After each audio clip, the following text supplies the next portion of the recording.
من الشیطان الرجیم بسم اللہ الرحمن الرحیم الحمدللہ رب العالمین والصلاة والسلام علی سید الانبیاء والمرسلین۔ سامعین ذی احتشام، آج آپ احباب سے چند ایک گزارشات پیش کرنی ہیں کہ یہ دوسرا رمضان المبارک کا عشرہ شروع ہے، جس میں انسان اپنے رب العالمین سے اپنے گناہوں کی معافی طلب کرتا ہے۔ اور دیکھو یہ اللہ رب العزت کی طرف سے کتنا بڑا پیکج ہے کہ ساری زندگی اگر گناہوں میں گزاری لیکن اس میں کسی کا حق نہیں کھایا، کسی کا حق نہیں مارا، کسی کو ستایا نہیں، کسی کو رلایا نہیں، لیکن وہ بندہ اس کا رابطہ اپنے رب سے جڑ جائے اس مہینے میں، رب فرماتا ہے میں پچھلی زندگی کے گناہوں کو معاف فرما دوں گا۔ اور پھر اگر وہ بندہ اپنے رب سے ڈر جائے، رب العالمین سے وہ عرض کرے مالک میں تیرا بندہ ہوں اور تو میرا پروردگار ہے، یعنی ڈر کے جب رب کے حضور عرض کرے گا تو رب کا قرآن میں وعدہ ہے وَلِمَنْ خَافَ مَقَامَ رَبِّهِ جَنَّتَانِ، جو مجھ سے ڈر گیا میں رب تعالیٰ اسے 2 جنتیں عطا فرماؤں گا۔ یہ معاملہ تو انسان کا زندگی کا ہے، انسان سمجھتا ہے شاید کہ صرف اور صرف زندگی کے معاملات ہی شریعت مطہرہ بتاتی ہیں کہ میں گناہ نہ کروں، بس یہی شریعت نے بتایا، حالانکہ شریعت مطہرہ ہمیں زندگی کا ہر اصول، ہر ضابطہ، زندگی کے قدم قدم پہ ہماری رہنمائی شریعت مطہرہ فرماتی ہے۔ حتیٰ کہ یہ کاروبار کا معاملہ ہے، شریعت مطہرہ ہمیں یہ بھی ڈھب اور سلیقہ سکھاتی ہے کہ تم نے کاروبار کیسے کرنا ہے۔ شریعت ہمیں یہاں تک پابند فرماتی ہے کہ تم نے تھوڑے نفع کو نہیں چھوڑنا، کیونکہ جو بندہ رب سے ڈر کے کاروبار کرے، یعنی اس میں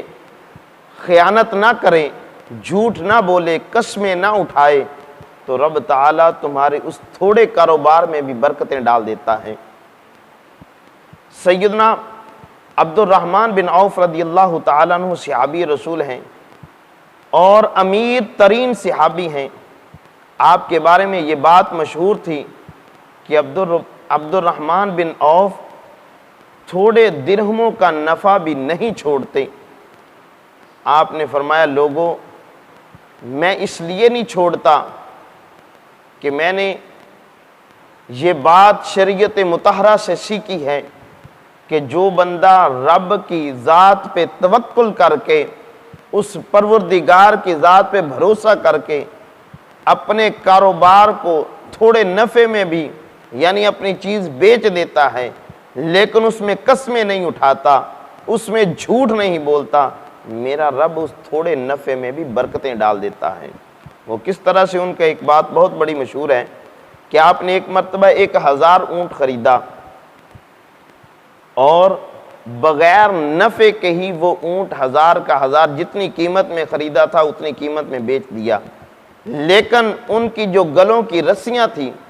ان رسیوں کا سودا نہیں کیا، آپ نے وہ رسیاں اتار کر کے رکھ لیں، 1000 اونٹ اسی قیمت میں بیچ دیا،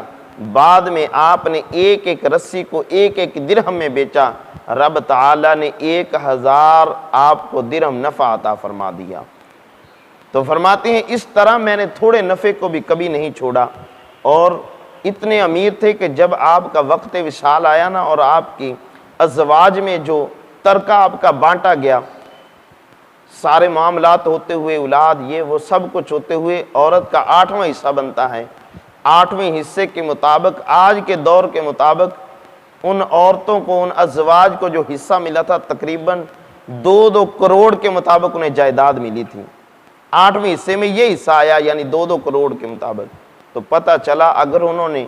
تھوڑا نفع بھی لیا لیکن اپنے رب ذوالجلال کو راضی رکھا، آج ہم کاروبار بھی کرتے ہیں، یہ رمضان المبارک کا مہینہ ہے، روزے بھی رکھ رہے ہیں، لیکن پھر بھی کاروبار کے وقت ہم جھوٹ بولتے ہیں، کاروبار کے وقت ہم قسم اٹھاتے ہیں، حالانکہ شریعت کا یہ اصول ہے، شریعت مطہرہ نے ہمیں بتایا جو بندہ کاروبار میں قسم اٹھائے، کاروبار میں جھوٹ بولے، رب تعالیٰ اس کے کاروبار سے برکت اٹھا دیتا ہے۔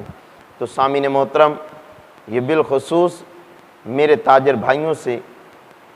یہ گزارش ہے کہ اس ماہ مقدس کا ادب و احترام کرتے ہوئے پکا وعدہ کر لیں، اپنے رب سے وعدہ کریں کہ مالک پہلے جو ہو گئی غلطیاں وہ تو ہو گئی، اب آئندہ کے بعد نہیں ہوں گی، تو لہذا رب ذوالجلال سے وہ عرض کریں مالک جو بھی کمائیں گے تیرے توکل پہ کمائیں گے، وہ چاہے تھوڑا نفع لے کے کما لیں، اس میں کیا ہوگا؟ برکت آئے گی، اس میں رب کی رحمتوں کا نزول ہوگا۔ اگر حضرت عبد الرحمن بن عوف اپنے رب سے ڈر کے یہ کام کرتے ہیں تو رب تعالیٰ اتنا امیر ترین بنا دیتا ہے۔ آپ بھی رب سے ڈر کے کرو، کسی کا رب محتاج نہیں رہنے دے گا۔ اللہ رب العزت